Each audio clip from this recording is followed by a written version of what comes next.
Hi everyone, you've joined me again in my garden this week. We've got the campfire on just down there, and as you might have seen from our Facebook and Instagram post, it's all about elderflowers this week. I've been busy collecting some elderflowers. I've got lots growing in the hedge. You might see the big white flowers growing in hedges near you. They smell absolutely gorgeous. So they look a little bit like this, so you know what you're looking for. And the leaves that you're looking for, the leaves also, I thought I'd pick one with some leaves so you could see what they look like. A little bit like an ash tree leaf serrated along the edge just there. So there's the elderflowers. We're going to make some elderflower fritters. Just turn the camera down there and you'll see the fire going on just down there. I will just add a little bit more oil because I think somebody might have already set fire on the pan. The pan's been having a nice time while I had my back turned. So you can see me, yep you can. What you need to do is, before you get your campfire or your stove at home lit, make yourself a bit of pancake batter. I make it slightly thicker than you might do normally. I've got a really nice yellow coloured free range egg there, so get your butter and your elderflower head ready because we're going to be dipping it into a bowl. Put your batter into a bowl like that. You need to have your pan really well oiled. I'm going to pop a little bit more oil in there because we don't want those elderflower fritters to stick. We're going to make some elderflower fritters. It's such a lovely summertime recipe, one of our favourites in the woods. You need to dip your elderflower head and really immerse it in the batter. Get it really well covered in batter. Then, just get it really well covered. You're going to pop it straight into the oily bit of the pan, just there. Seems to be flambeing a bit today. Wow, it's going to get quite black, this one. So it'll be just like a pancake really, so you need to wait for the batter to cook really well. You can turn them over, they'll go really nice and crispy. I think the pan that I'm using someone might have used before for something else. You might have a nice clean frying pan at home. So when you think it's a little bit well cooked through, I'll just turn it over. Let's cook it on the other side. I think it's a little bit black because the oil's been catching fire. You can just cook it in a slightly deeper oil if you've got a rounder sided frying pan. My frying pan's catching fire. Not what we would normally do in the woods.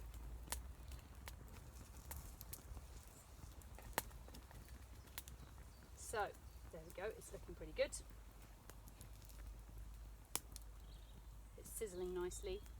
Make sure that batter's cooked all the way through, and then have yourself a plate. I've got a little bit of sugar on my plate just here, ready to dip my elderflower fritter in when it's cooked.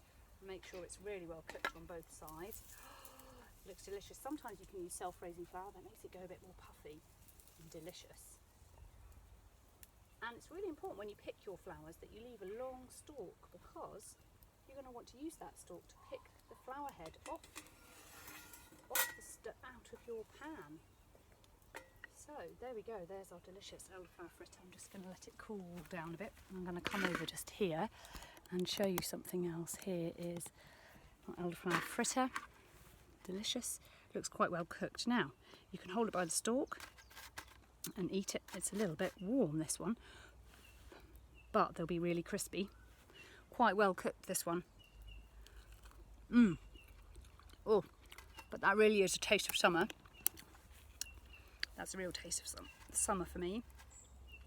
So make sure you can go out on the hedgerows and find yourself some elderflowers, dip them in some batter first, pop them into a well-oiled pan, and on a plate of sugar. That's always the best bit, and they're really tasty.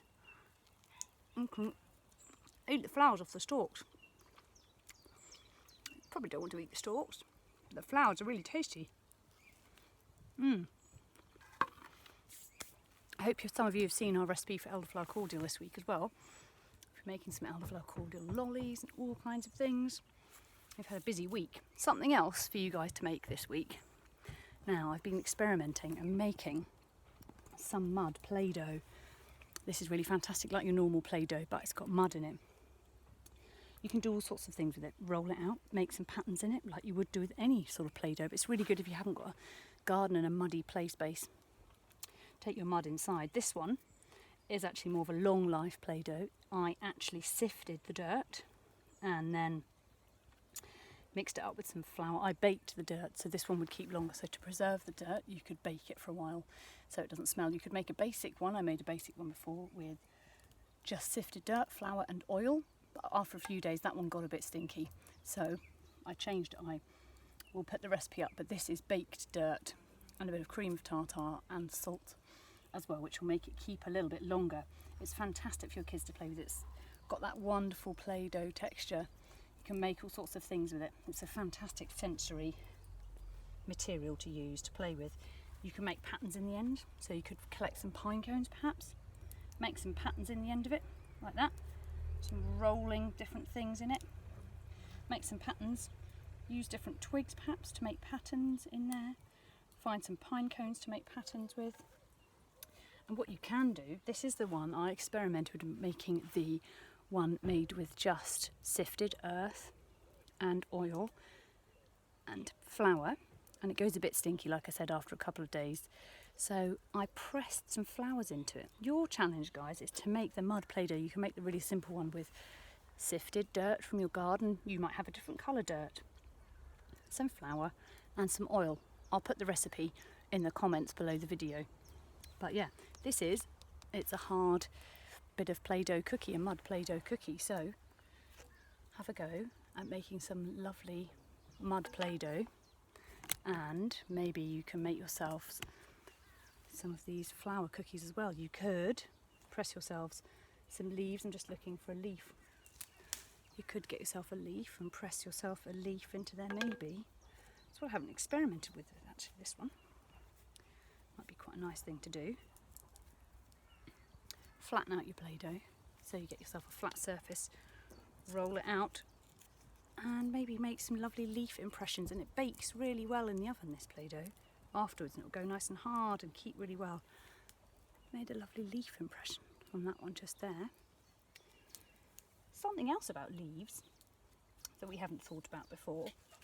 I've got these things which I often use at sessions in the woods, and I call them leaf slides. So some of you old school folk might know slides, as in a slide projector that used to use slide film and take photos on slide film and then project it. Well, this is a bit like that. It's a leaf that you turn into a slide. I've got a piece of cardboard which I fold in half, and I've got holes cut in it. You can make it any type you like.